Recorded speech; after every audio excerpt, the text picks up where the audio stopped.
Today on FullOnDrums.com, we're going to show you how to do it all by yourself.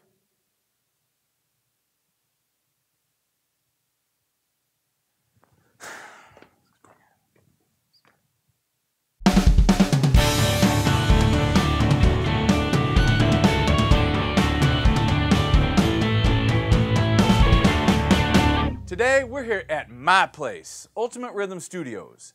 It's a one-space operation, and in addition to being the drummer, I'm also the engineer, the runner, and the assistant janitor. This is my house kit that I keep permanently mic'd up and on call 24/7. Johnny, tell the people all about it. Charlie's personal kit is a Pearl Session Series Maple. The 18 by 22-inch kick drum features an Evans EQ3 batter head and an EQ3 reso on the outside. The Pearl 3.5 by 14 Maple free floater snare features an Evans Power Center reverse dot on top and an Evans Hazy 300 on the bottom. The 19 by 12, 12 by 14, and 16 by 16 toms feature Evans G2 clears on top and Evans Gennaro resonance on the bottom. The cymbals are all Peisty with 14-inch Dark Energy hats, 18 and 19-inch Dark Energy Mark I crashes, a 22-inch Dark Energy Mark II ride, and a 19-inch Signature full crash. Back to you, Charlie. The majority of the time I'm working by myself. So to be efficient and make it possible for me to focus on my drumming, I control my studio computer via screen sharing with my MacBook Pro here. And actually being in one room has its advantages for me, since I can see all my meters, my hardware, and everything from right here behind the kit. Once I get everything dialed in, all I have to worry about is hitting record and playing some drums. On the inside of the kick, I'm using an MXL A55. It's about 10 inches back from the batter head, off to the side, but angled directly at the beaters. On the outside is an MXL V67i. I'm using the warm capsule with the -6 dB pad, and it's about 5 inches from the head. On the toms, we have the Heil Sound PR30s. What I really like about these mics is their tight low end and great upper mid presence. Plus, the -45 dB of off-axis rejection doesn't hurt either. They're a couple inches off the head to get a nice definition between low end and stick attack. On the snare, I'm using the good old-fashioned SM57s.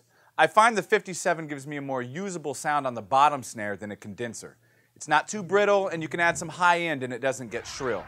Just like the toms, I'm keeping the mic a couple inches up off the head, and this is pointed directly at the center, so you get a nice open sound, but you also get a good attack. On the hats, we're using an AKG C451B with the 10 dB pad and the 150 Hz roll-off. The 451 gives a nice focused hat sound, and combined with the 150 Hz roll-off, I shouldn't need to EQ it in the mix. Okay, for the overheads, I'm using a spaced pair of MXL 2003As. No pad, but I am using the 150 Hz roll-off. In the center, I have an MXL 2010 multi-pattern mic. I'm using it in Omni mode. I'm not using the pad, but I am using the 150 Hz roll-off. It's real important that you get all three of these mics equidistant from each other, as well as the snare drum, to avoid any nasty phase issues. The main thing I really like about this setup is its versatility. The spaced pairs, it's obvious, you get a nice wide shot of the kit. The 2010 here in the center, that gives me a nice mono shot of the kit, and combined with the spaced pair, it really helps bring out the snare drum, as well as give a much more 3D image of the kit. My room mics today are a pair of MXL V67Ns with the Omni capsules about 8 feet in front of the kit. They're spaced in an ORTF pattern, but since they're Omni and not cardioid, they're technically not an ORTF.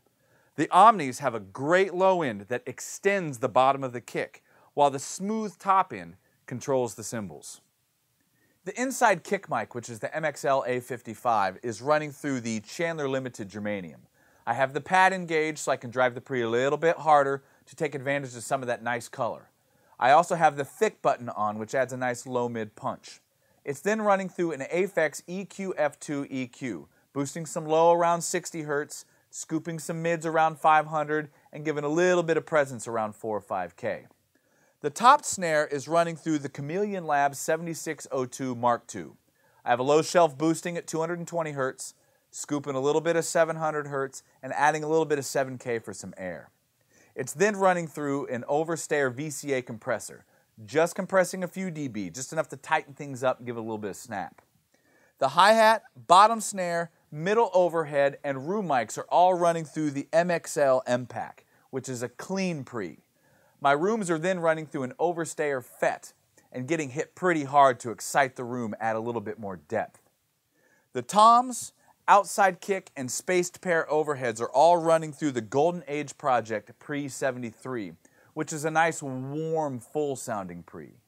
Since I don't have a lot of outboard EQs, I use plugins directly on my channels while recording. For instance, my outside kick mic. It's running through an SPL Deverb just to tighten the sound up a little bit, and then a Waves SSL channel strip so I can mold the sound to my liking. Once I'm done recording, I print those EQs directly to the track, before mixing or before sending the files off to be mixed. So in essence, I'm using my plug-in EQs in the exact same way I would as if they were hardware. Enough of my rambling, let's do some playing.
Remember to go to fullondrums.com to download the full bandwidth multi-track files of everything you've just heard, as well as past interviews, articles, news, and reviews from around the drumosphere. So until next time, keep it on 10.